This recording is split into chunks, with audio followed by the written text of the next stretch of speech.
tong kumakalat na simple life ni John Lloyd? Eh yung itsura niya na parang nalugi. Pero alam mo ba na kahit hindi na magtrabaho si John Lloyd Cruz, ay okay lang. Dahil kahit sabihin mo pa na laos na siya, haba wala siyang pakialam. Dahil low-key na bilyonaryo na si John Lloyd Cruz. Tara, alamin natin kung gaano nga ba kayaman ang sinasabi nilang laos na. Aalamin din natin ang nakakalula niyang mga ari-arian. Si John Lloyd Cruz or John Lloyd Espedol Cruz in real life ay tinaguri ang OG King of rom-com movies at contemporary cinema. Siya ay 41 years old na. Yes, maedad na. At hindi na rin masyadong nakikita sa TV at movies. Dati nga ba siyang may kaya? Tara, alamin natin yung pinanggalingan niya.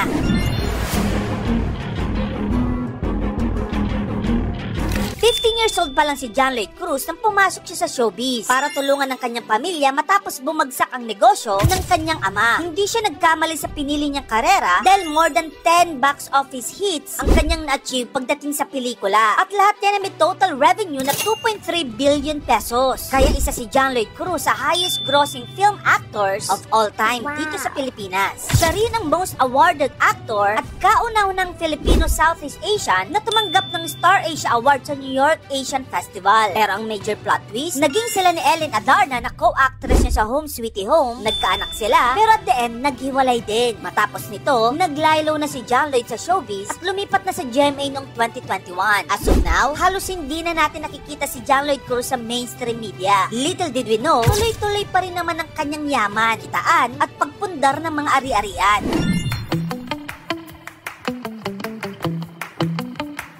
Narito ang kanyang mga mansyon. Siya ay nagmamay-ari ng French Mediterranean Mansion sa Antipolo na may sukat ng 1,100 square meters. Tapos may bahay pa siyang bakasyunan sa Palawan. Pagdating naman sa kanyang car collection, siya ay nagmamay-ari ng Mercedes-Benz car worth 5 million pesos. Siya rin ay may Toyota Hilux na worth 2.2 million pesos. Siya rin ay may customized Ford Mustang GT na nagkakahalaga ng 6.5 million pesos. Pagdating naman sa motor ay meron siyang Vespa na worth 298,000 pesos. Siya rin ay may Honda CRF 250 Rally worth 284,000 pesos. Well, hindi kilalang avid car collector itong si John Lloyd Cruz. Pero alam natin na sa yaman niya, kaya niyang bumili ng napakaraming luxury cars.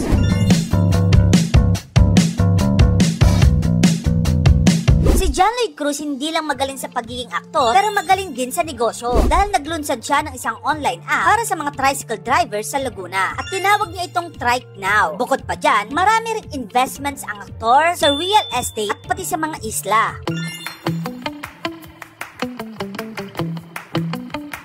Pero ang tanong, gaano na nga ba kayaman itong si John Lloyd Cruz? Well, lagpas 3 dekada na itong si John Lloyd Cruz sa showbiz. And he's still one of the richest actors here in the Philippines with a net worth of 1.1 billion pesos. Wow. Yes, low-key na bilyonaryo itong si John Lloyd Cruz. Pero sa yamang niya ito, we can help but to wonder kung nasaan na nga ba siya.